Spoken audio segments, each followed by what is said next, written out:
I have signed the first declaration of a public health emergency in this province.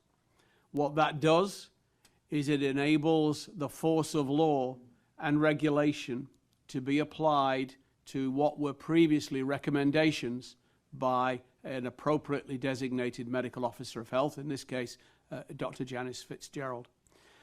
We have heard concerns about people and businesses who may not have acted as responsibly as we had hoped they would.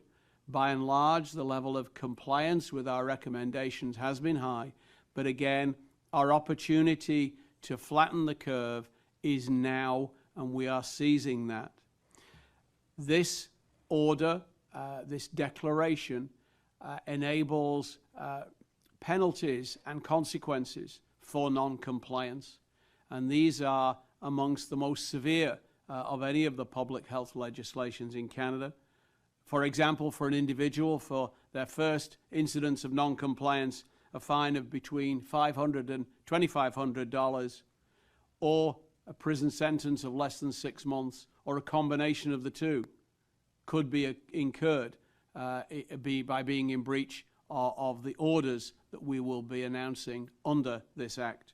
For corporations, the fine would be anywhere from $5,000 to $50,000. I can't read my own physician's handwriting here. And directors in corporations would be held personally liable and susceptible to individual penalties as well.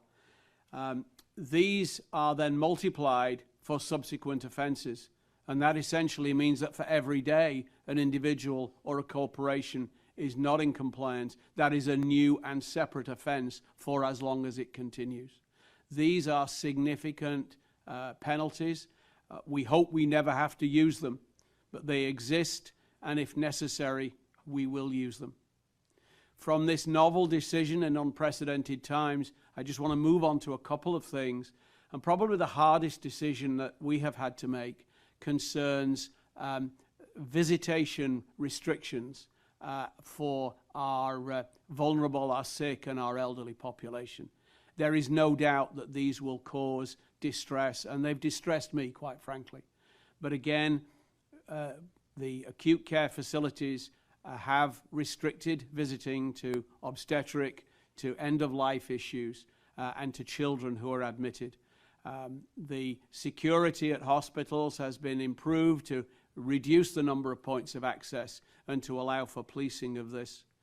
There will be recommendations about the size of gatherings, and we've heard through social media about bingo halls and these kind of events that continued as recently as last night. And these, in the interests of the health of all of us, must cease. Today, in consultation with the Pharmacy Board, it became clear and was announced that pharmacists have the ability to refill and extend prescriptions under their own scope of practice. And this then removes the requirement for people to go to physicians' or nurse practitioners' offices to get their prescriptions refilled. So this again will increase availability of physicians for those who are ill and nurse practitioners, and reduce the likelihood of crowded waiting rooms, and again help with social distancing. I have received communication from Canadian Blood Services. They are concerned about blood donation.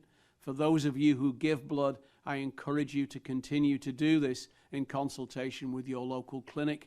It is safe to do so, and we will ensure, in conjunction with CBS, that the appropriate protection and social distancing occurs. We have had significant strain on our 811 Healthline. We have increased the number of lines, and by the next 36 hours, we will have another tranche of 14 new RNs available to alleviate call volumes.